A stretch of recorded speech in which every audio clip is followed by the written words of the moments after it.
Yeah, about a 12-second delay. All right. Survivor Dude. Rowan is here. Jason's here. Looks like there's 6 of us total. So I can't remember who was here when I did this a few nights ago, but I had the idea to try it again, except this time instead of streaming with my cell phone, I've actually brought my laptop into the shop, and I've got a webcam that I bought years ago and have never used. It's a high-def webcam, though, so maybe I didn't buy it that long ago.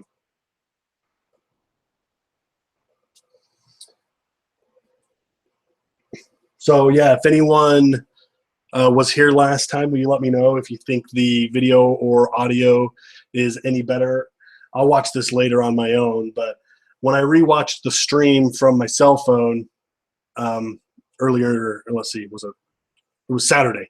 When I rewatched that, it looked like the video and audio were pretty bad. So hopefully this is a little bit better. Well, we're up to 11.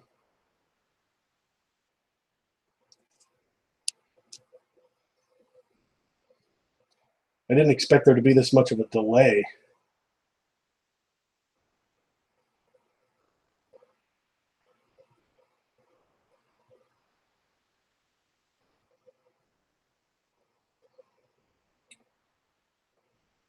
Thanks, Jason. What's the audio like? Am I coming in? Am I quiet? Am I loud? Am I scratchy?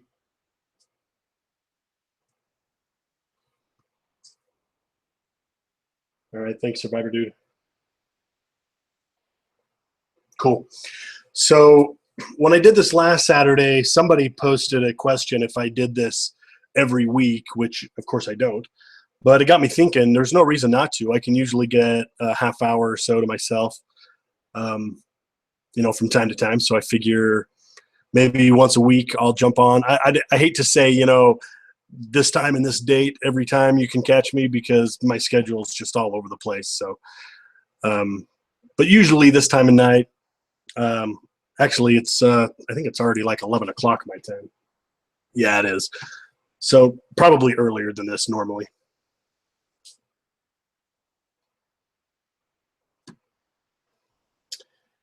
All right, everybody's saying the audio is good. Rowan, I watch SV Seeker as well. That guy's channel is amazing.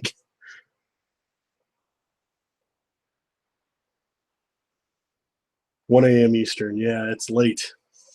I've been working on some parts for my kids.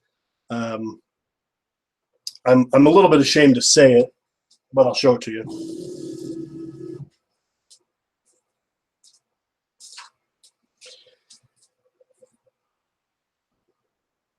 I did one of these last week because one of my boys wanted one, and I thought, oh, I could whip that out pretty fast probably. So I made a bunch of these spinners for my kids. No interest in selling them or anything, of course, but this one I made today, something was wrong with somehow I lost my y-axis. Actually, I know what I did wrong, but I lost my y-axis, and then I didn't even notice it till the very last op, which was a chamfer, and the chamfer is totally screwed up, but as you can see, it spins pretty nice.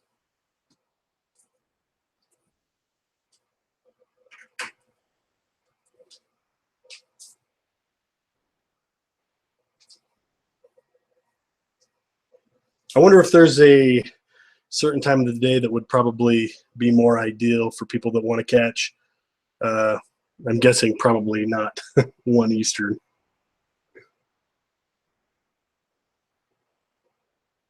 In the last video, we talked a little bit about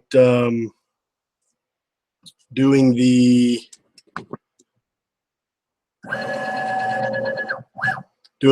cast iron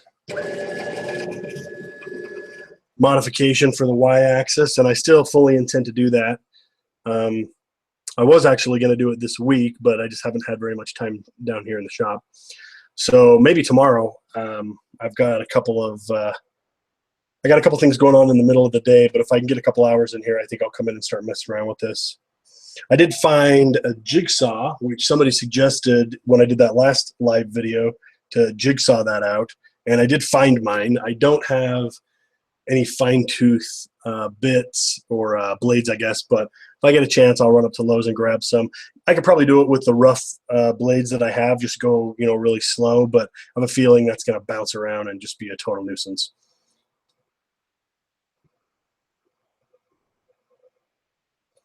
No, the chips are never a problem on the Y. I've never had one jam down here.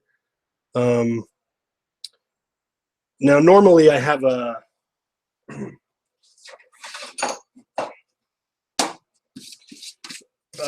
in the last while, I've been using this guard that I made, and you can see it's just really basic piece of aluminum,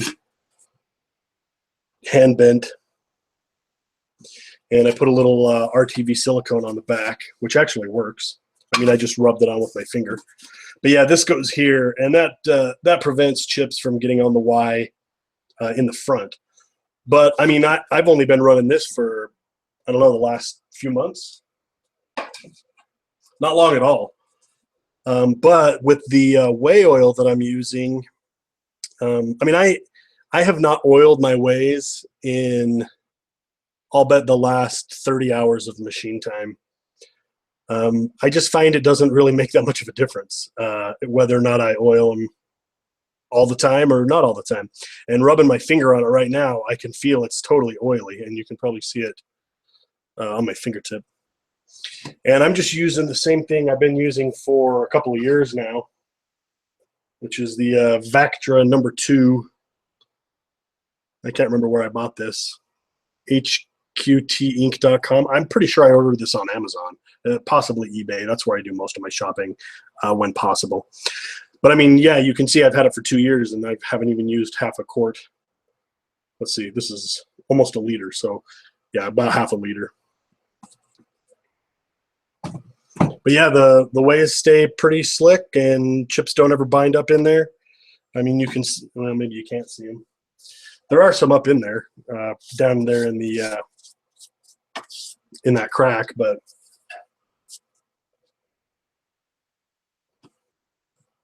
yeah, I don't know. It doesn't seem to be too big of a problem. I need to jump on McMaster and order some more of this rubber form that I'm using on my on the back side of the Y. Let me jog that up.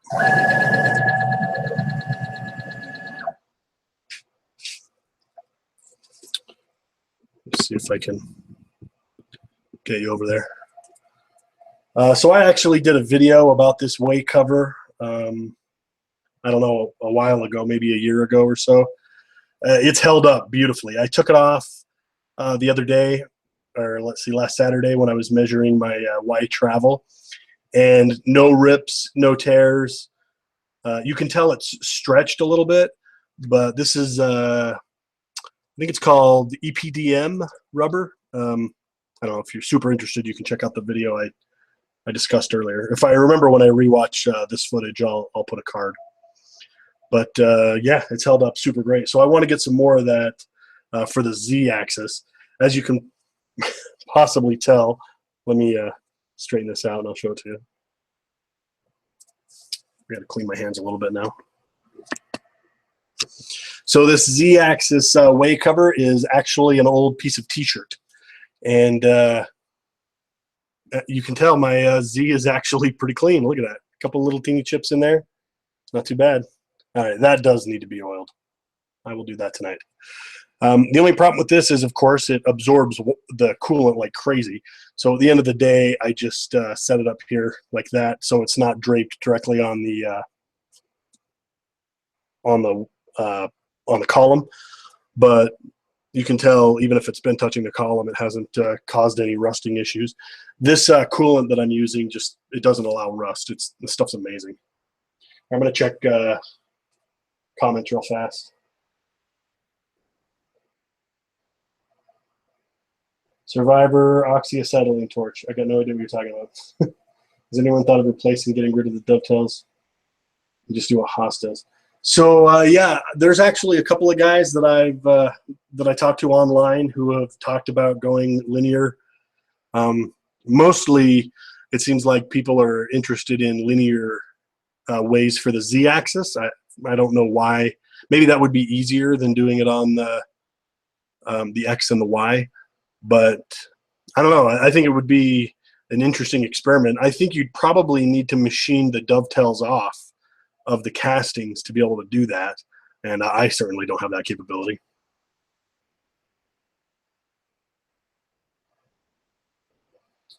Jason said he found someone who did it on the column. Yeah. Yeah, I agree. Starting from scratch might just be easier.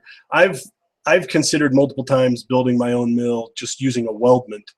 And I know a lot of people, they hate the idea of using a steel weldment versus using cast iron because of the anti-vibration, what have you. But you look at those little Fadal machines like the VMC series, the VMC 10s and 15s.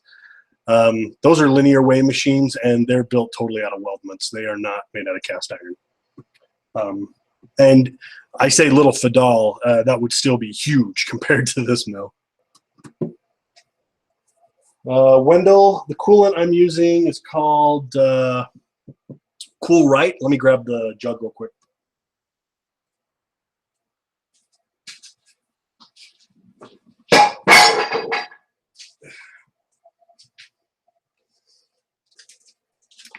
So this is Cool Right 2290. I've been using this for, I don't know, a few months now. I did a video about it, comparing this to the Cool Mist, which Cool Mist is also spelled K-O-O-L, but they're totally different companies. This Cool Right has been superior to the Cool Mist in every way for flood coolant applications. Doesn't discolor the aluminum like the Cool Mist would do to me. Zero rust. The lubrication is crazy. When I first started using this, I'd pick up wet parts out of the vise and drop them because they were so slippery. I wasn't used to it. Yeah, everything about this, I love it. I will probably, a lot of guys are using Qualichem, especially now that Tormach started selling it by the gallon. Yeah, I might switch to that eventually just to see if I like it better than this. But so far, I'm really liking this. There is a video that I've done where I compare this to the Cool Right, or the Cool Mist, I mean, and you can probably find that on my channel. If I remember, I'll add a card when I'm reviewing this footage.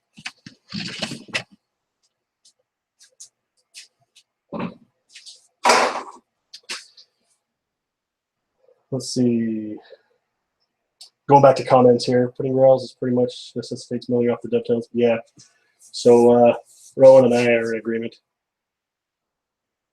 Fadal 4020. Dude, there was one for sale a few miles from me for $13,000, I think it was, a few weeks ago.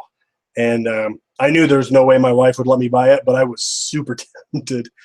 The problem is I am going to be moving my shop up into the garage at some point, but I'm still not going to have room for a big machine like any kind of VMC. But I'm totally sold on those old Fadal machines. They're so cool.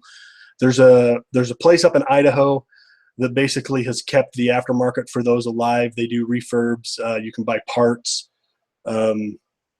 I just think they're cool old machines, and you can get them for pretty dang cheap. Now, they're not going to be super fast. It's fun to watch. I don't know if you guys follow Brad Tactical Keychains. He's got that new, well, he had that Robo Drill, and now he's got the brother Speedio, which is insane. Ben's has got that Robo Drill Mate.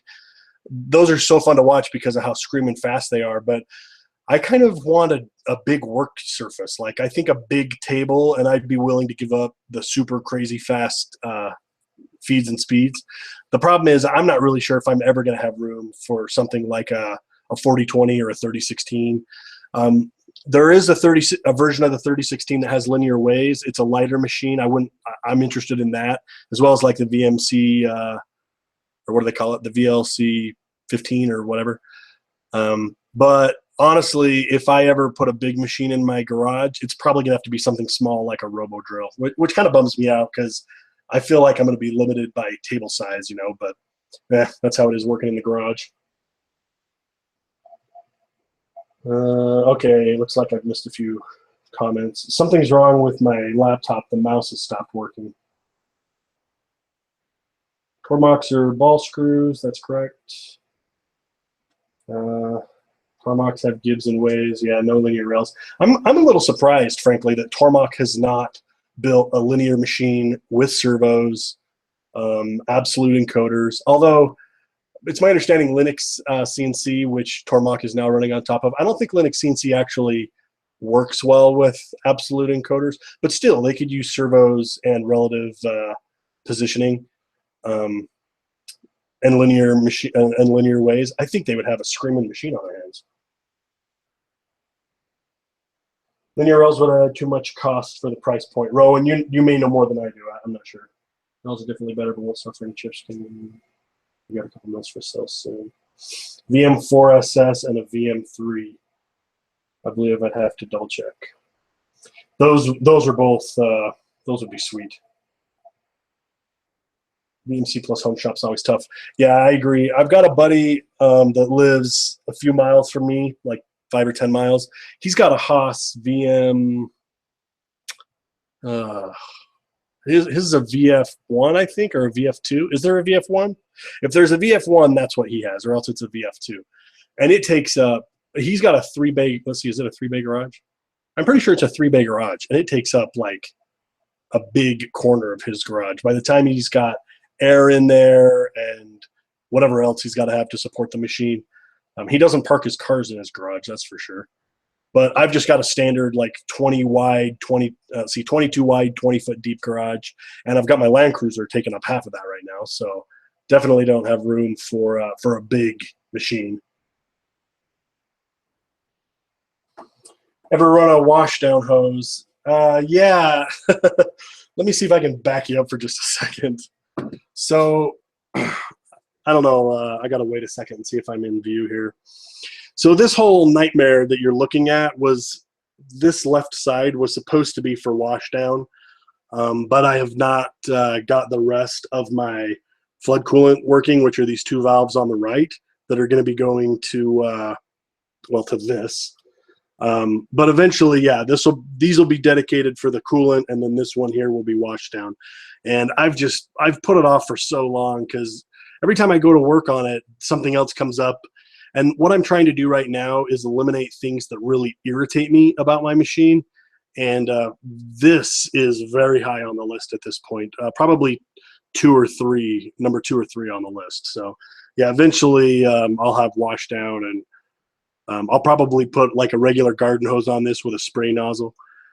You can see I've got this hose clamped. The other day I cranked my that valve over there. I opened it up, not even all the way, but probably another, I don't know, third, and it blew this lock line right out, and I shot coolant 15 feet across my shop, and all over myself, all over a friend of mine who was standing right next to me. That's pretty funny. All right, let's see if I can get this. Okay, so let's see. Nicholas says there's a VF0. Oh, okay. I'm pretty sure this is not a VF0, so probably a VF1.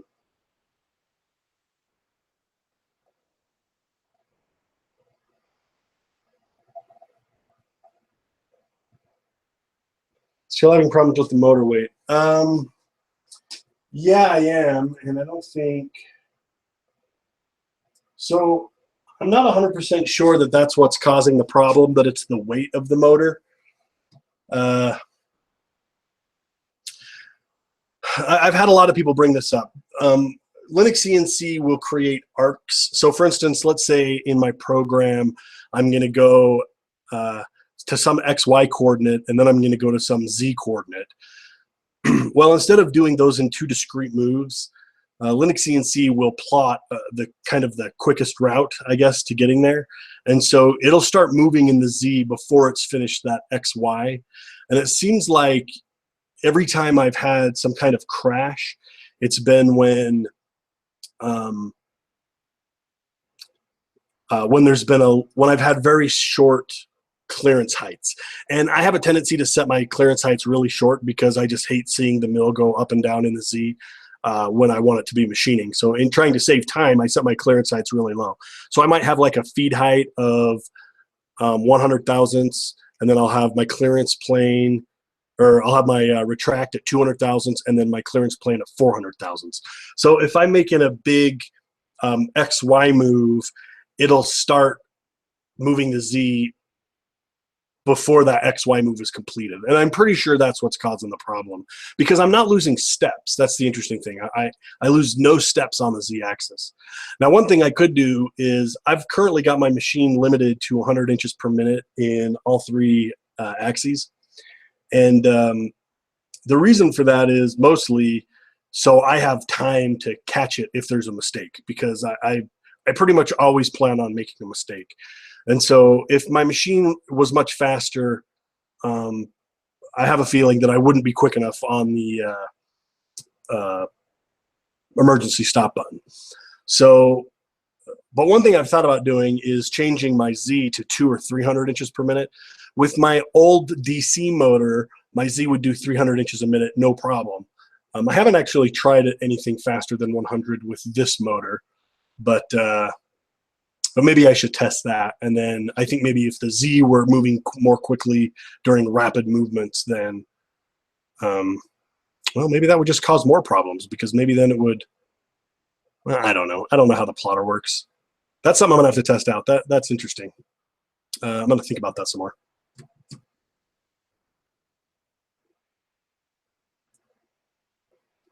Let's see, how long have we been going here? It doesn't tell me. That's annoying. 25 minutes.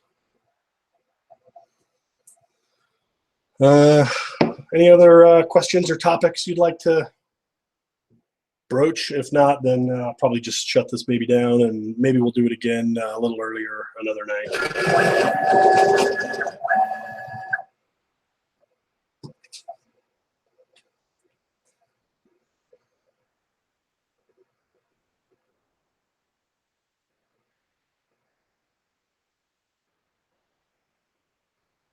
Well, I'm not seeing any comments, so I'll go ahead and take that as everybody's about as done with this as I am. So I'll go ahead and shut her down. I'll catch you guys on another stream. We'll try and do them a little bit earlier, and maybe we can get more than, we got all the way up to 22 people.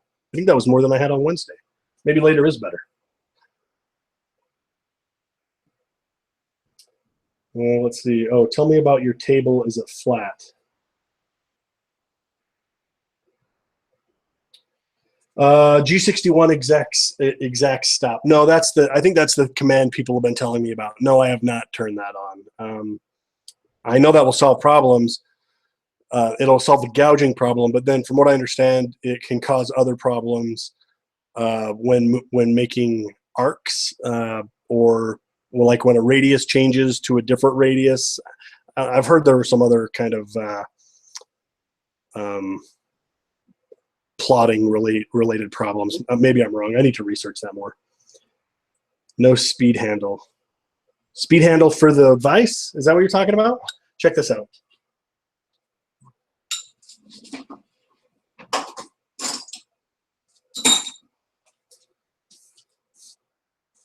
I've been using this from Harbor Freight for pretty much since I bought my vise. I'm not really interested in using power tools on my vise. So you can go just about as fast as you want to go with one of these things, and it doesn't hurt your bearings. So yeah, if I'm moving the vise more than just, you know, to tighten something, then I grab that. Otherwise, yeah, this is the same handle that came with the Glassern. And I have to say, as much as I think Glassern did a great job with this vise, this handle just seems so Bush League. I mean, it's like they spent, I mean, they really spent zero time trying to make this thing look decent. I don't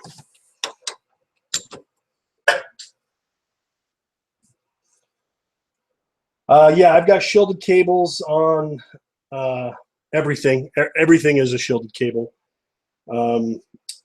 Grounded, the drain wires, all that. It's 15:30 in Australia. Nice. Can you do a video for setting the encoder on Linux CNC? The spindle encoder? You know what? I think I have that on my list of things to discuss, because you know, I've already got one on the G0602 lathe that's working. So yeah, I really need to get back onto the Linux CNC videos. But yes, I do have one coming on the encoder. I'm positive I do.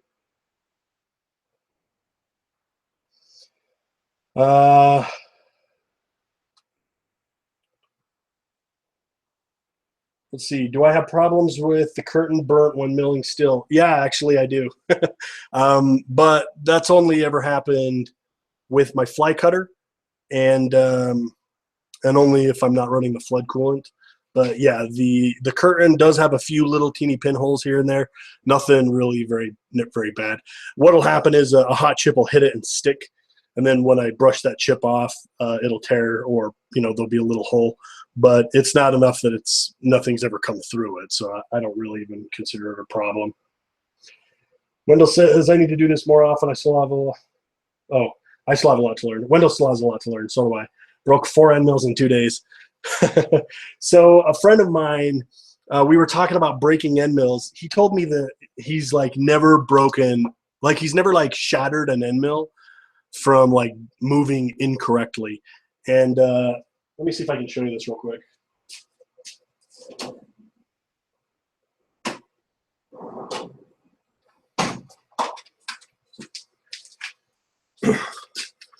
These are all of the end mills that I have destroyed, not worn out, but have destroyed since I started machining in 2012. I've kept every one. You can see a lot of them are little 1/8" end mills. I blew through tons of these when I was starting out my my collar stays, because I was machining them in titanium, and I would go through those like crazy trying to get my titanium feeds and speeds correct. But yeah, just I break a lot of end mills too. I mean, this isn't an insane amount of end mills, I guess, but when I showed it to my buddy, he was pretty horrified because you know, he prides himself on not breaking his cutters. That's part of the reason why I always say I buy cheap cutters. Normal cables can suffer interference on steppers. Yeah, absolutely. You should try to have, I mean, maybe it's overkill, or maybe this thinking is wrong, but I try to have shielded cables on everything if I can do it. One of my sensors that I'm actually going to be wiring onto the mill this weekend or next week, just to do some testing. It's not shielded, and I'm a little bit bummed about it. I may actually cut it right next to the sensor and just run a shielded cable the whole way, because I prefer to use shielded. Is that a 6-inch vise? Do you ever find it too big? This is a 5-inch vise. It looks kind of, these are 7-inch monster jaws, which are excellent for the 5-inch vise. Yeah, I actually feel like the 5-inch vise is too big. Personally, if I were doing this again, I would probably have bought a 4-inch vise, and then I would probably always just run soft jaws if I ever needed to grab anything larger. I mean, I don't use soft jaws all that much, but they're so nice to have. And I've just bought monster jaws in the past. These are great because you can see I've got about a 1/2 inch of material. So if I wanted to change these into something else, I can just deck that off and keep going. But yeah, honestly, I would probably say 4 inches is going to be better than a 5-inch vise for this machine. Looks like a 4-inch with 6-inch jaws. You're close. Eitri Broker. Yeah, I'm sorry you missed the beginning too. Let's see. Rest in peace, Enco, for good, cheap end mills. Yeah, I never actually used their end mills, but I know a lot of people did. I'll show you the, I've talked about these before, but I'll show you the brand I use. So these are HTC Tool. I get them on eBay, and I have heard that HTC is the supplier for Meritool. I don't know if that's true, but these guys have good cheap end mills. If I remember, I'll throw a link in the description to the seller that I buy these from. That's a 1/4 inch 4-flute ball. But yeah, I've been buying these for a long time, and I always considered them just kind of my cheapo beater end mills. And then after I read online that HTC supplies Meritool, I got thinking about it, and I actually never have problems with HTC. Some of the other brands that I buy, I go through a lot. But like, here's just, so these are my 1/8 inch, 4-flute, regular length. So I've got a few of those in stock. These are the ones I use for my collar stays in the titanium. Same end mill, just a stubby. Wait, is this the stubby? Yeah, so just stub version. I want to say those end mills are like $5 shipped for the 1/8 inch end mills. Wendell can't buy them in Barbados. Oh, Wendell, it just occurred to me that you're Wendell. Yeah, man, that is probably tougher trying to get stuff in Barbados.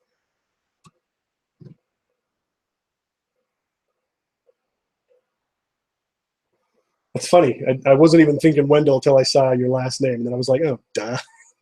For those of you that might not remember, Wendell had that problem. What was it? Was it a motorcycle gear you were making, Wendell? Yeah, now I can't remember. I want to say it was a giant sprocket.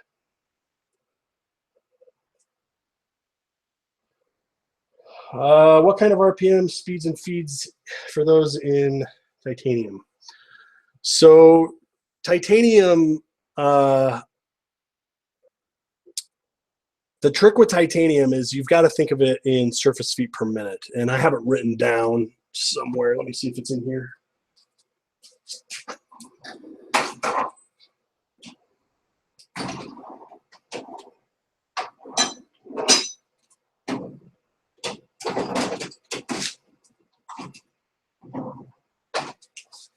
No, it's not in here.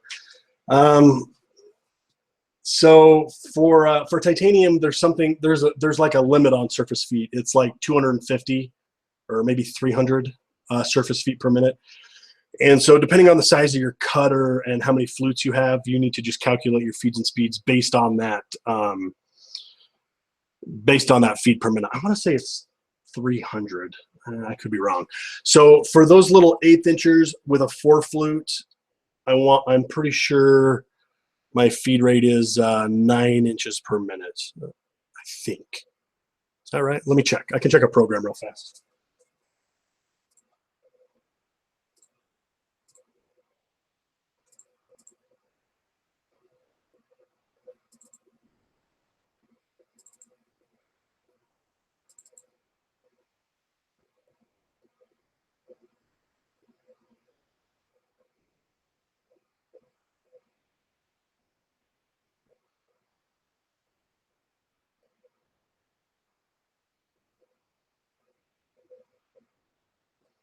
Actually, you know what? It looks like I'm running 12 inches a minute. That's faster than I thought. I've actually found somebody, I can't remember who, I have it bookmarked on my other computer. Somebody makes a 5-flute. It's either a 5-flute or a 6-flute 1/8 inch end mill. I'm thinking about getting one. I think it's a 6-flute 1/8 inch end mill, which seems crazy, but I'd like to try that out in titanium to see if it could handle it. The problem is if you get your surface feet too high, your titanium will catch on fire. I've actually had that happen. Like not red glowing, but actual flame. So at 12 inches a minute, I'm running 6,100 RPM.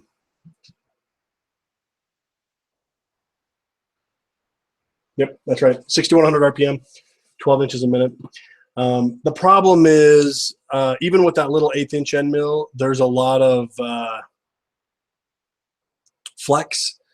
And so I don't run a very deep cut because otherwise the finish is just really terrible. It gets really bad really fast. Sprocket. Thanks, Wendell. CNC stuff are a side project or your main activity? No, this is just a hobby that makes a little bit of money. Eventually, I'd like to turn this into a full-time gig. For a while, I thought that was imminent. I really had a bunch of stuff that kind of worked out. Let's see, this was about a year and a half ago. I had a lot of work. I was turning out a lot of parts on my lathe. And yeah, I thought it was going to get really big, but a couple of things fell through, and then something with my job, and I had to reorganize my life a little bit. So now we're kind of back to just farting around in a shop. But I do have an LLC, and I don't really take job shop type stuff, because here's the thing. When I very first started machining as a hobby, I was helping out other guys by making them parts. But the problem was I wanted to charge just as little as absolutely possible to help out other guys. But sometimes projects just end up taking way too much time. And eventually my job got so busy, my day job, that I was like, I can't justify spending this much time in the shop to make a little bit of money when I should be at my day job. Or I could be working overtime at my day job, making so much more. So, I don't generally do work for people. Occasionally, I will. I have, but I have to charge more now than I would really like. I'd like to be able to just do stuff really cheap for the community, for the CNC community, but it's just not really working out that way.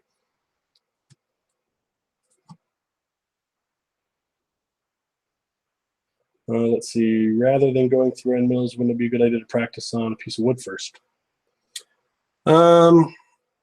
Yeah, I would still probably burn up or break end mills even in wood.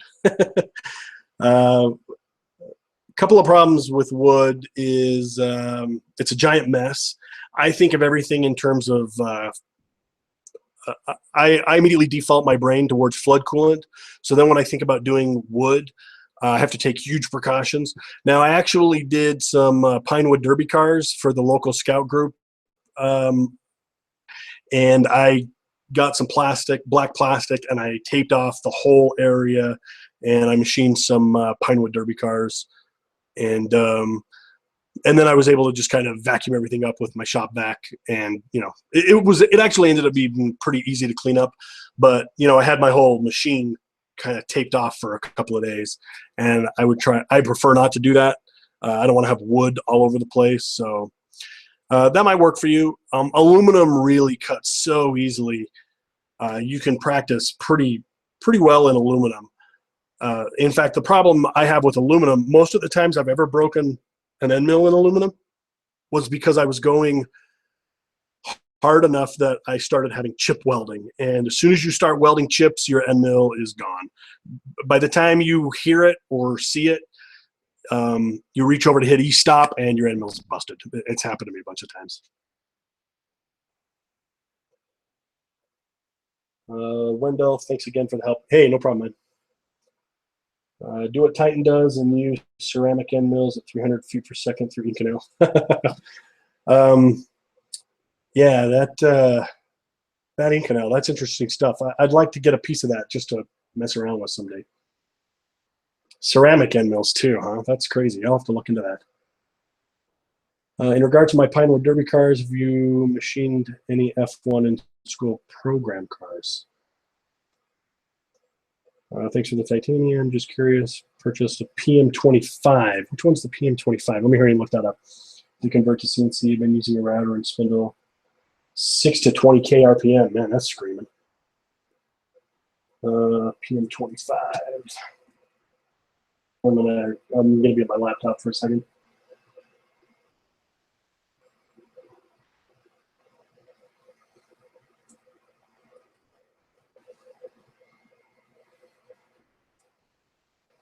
Oh yeah, that's the one that's just bigger than the G0704, right? Isn't the PM20?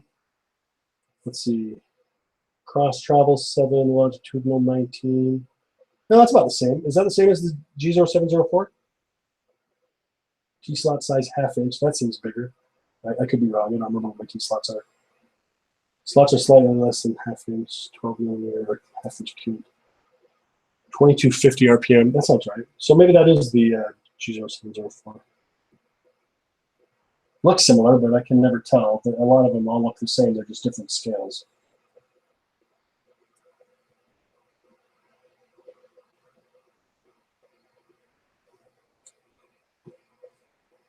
Do you know anyone has pulled off a through spindle coolant? No, I've had 2 or 3 people ask me about it. I had one person who actually wanted to share 3D models and get my opinion on it. I don't know anything about through spindle flood. I'm sure it can be done. I really have no idea how to approach it, and it really doesn't interest me. I think mostly through spindle, from what I've seen online, it looks like it really helps most when you're drilling, and I just don't drill very often. Like, I don't do a ton of drilling, so that's not really an issue for me. The other thing I've noticed about those through spindle coolant is they're all really high pressure, and so I'd have to have a way better enclosure than this with a roof and everything, because I imagine with that high pressure stuff, it gets everywhere. I'm looking at my sad PVC structure right now. It's starting to sag and lean. One of these days I got to replace this thing. Different base and column mounts on top. Oh yeah, that's right. That's one thing I really like about those Precision Matthew mills. Sam had that PM727, was it? And it also mounted the column on top of the base. And every VMC I've ever seen stripped down, that's how they mount, is the column sits on top of the base.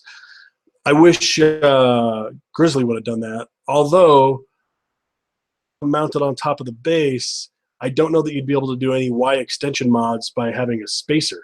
So I guess that is one benefit to having the column mount to the back of the base. Maybe there's a way to do it. I guess you could have a spacer. Let's see, there's going to be 4 bolts on the column. I guess if you built a spacer that was the width of the column, and maybe you moved 2 of the bolts off the back of the column, something like that would probably work. And then drill the spacer in from the back. Yeah, I'll bet something like that could be done. That's an interesting idea. I am going to be doing the Y-axis spacer this year. That's actually priority number 1 right now, as far as upgrades go. Tell me what you guys think about this. I'll give you an idea. Let me change camera positions here.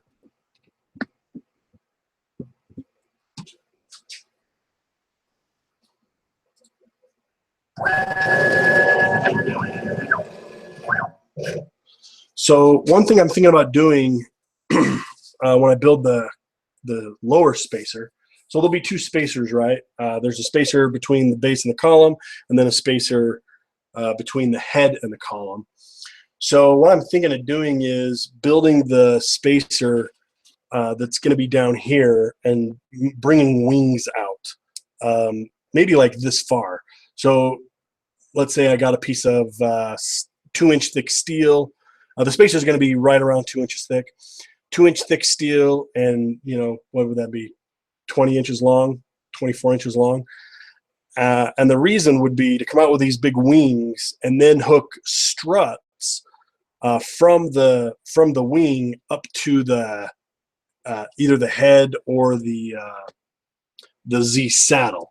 And my thinking there is, with those struts, and you know what I'm talking about, the kind you can get at AutoZone for like the rear door of an SUV, something like that, some kind of air strut. I'm thinking maybe that would just help with dampening vibration. If I attached it to the column, it would be fixed and only work for vibration. But if I attached it to this casting right here, then it could also be used to add upward force to offset the extra weight of this ridiculous motor. So I kind of like that idea. I don't know. What do you guys think? Has anybody seen anybody do that? I haven't really researched it, but I think it seems like it would be a useful idea.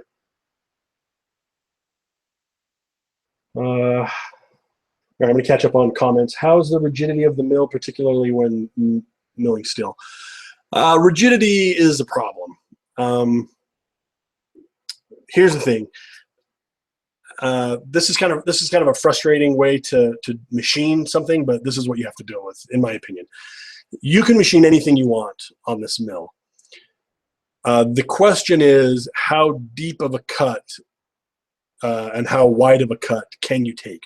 So when you're machining steel, if you're willing to take, let's say you're using a 1/4 inch end mill and you're doing, what 10% step over would be 25 thou. If you were doing 25 thou width and 25 thou depth, you're probably not going to have any problem. Vibration's probably not going to be an issue. It's going to take forever to machine something big because you cannot take heavy widths and heavy depths. Now, that's not explicitly true. If you watch John Saunders' video, he did some tests on, I think, a Tormach 440 recently in steel, working up a recipe for width and depth. And I can't remember what it was he was getting, but yeah, if you've got a good cutter, and you spend a lot of time dialing it in, you can get it done. Generally, though, I approach it from the standpoint of small step overs, small depth of cuts. Now, the other irritating thing about doing it that way is it means you're going to burn up the very bottom of your end mill because that's the only thing that's going to get wear, and then you're throwing away all that extra flute length. So really, for me, I always want to machine everything in the deepest cut possible, and I'll go a very small step over. 5%, 10%, 15% in aluminum is no problem. But that way I'm using up all the flutes because I don't want to just wear out the tips of my end mills. I want to wear out the whole thing, So hopefully that was a good enough answer for you. We do it all out machines at work, but our machines are Cat 30, 40, or 50. Yeah, with big machines like that, man, you can really just freaking go to town. My mill is a Craftex CX601, which looks like the G0704, but it's considerably bigger. Maybe it's the same as the PM25. I've never heard of that. CX? I'm not familiar with that at all. If you told me that before, Wendell, I have forgotten. It's 2 a.m., says Ice Pick. Go to sleep. It is midnight here. So that means you're what? East Coast. Was thinking about doing some similar braces or dampeners, says Jason. I think I'm going to do it. I've got a local steel yard. Well, not real local, but they do big stuff, and they sell plate by the pound, 40 cents a pound, I think. And I was there buying some small tubing a few weeks ago, and I noticed that they had a whole bunch of several large chunks of 1 inch thick, 1.5 inch, 2 inch thick. Now this is all A36, so I mean it's not like the greatest stuff to machine, but it would totally get the job done. Let's see.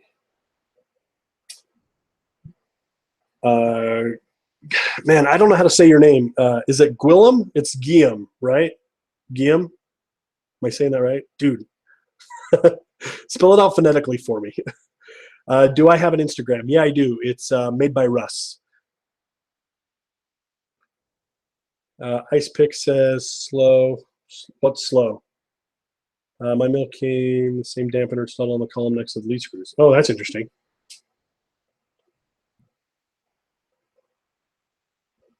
Oh, through spindle coolant with the big spindles. Sorry. Wendell, you're in Barbados, and the easiest mill to get was from Canada.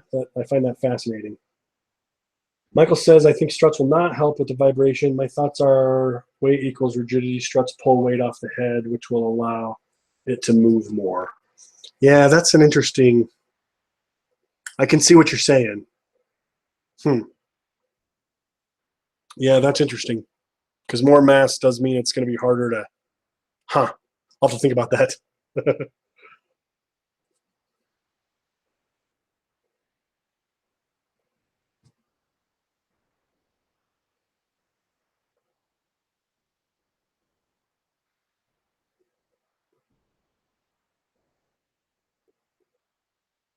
Let's see.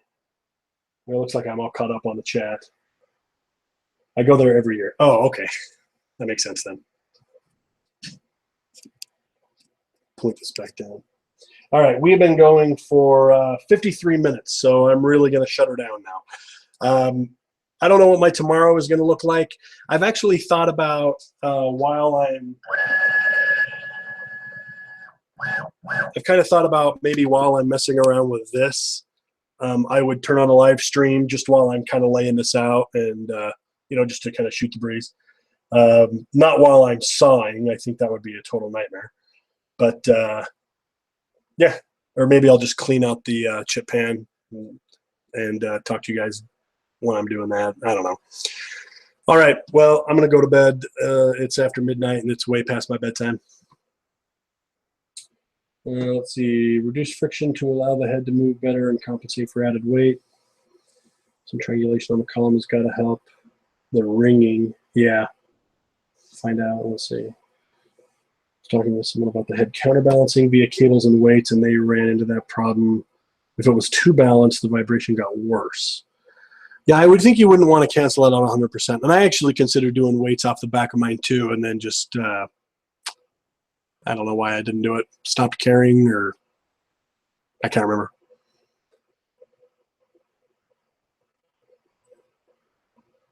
When I see one guy bolt the base and the top of the mill to the wall. Yeah, I saw that guy too, and I was skeptical about that, but it looked like he had good results. All right, guys. 5x5 inches of aluminum for 26 bucks US for a 5x5. Whoa, buy from Japan, right on. All right, take it easy, guys. I'll catch you in the next live video, I guess. Good night.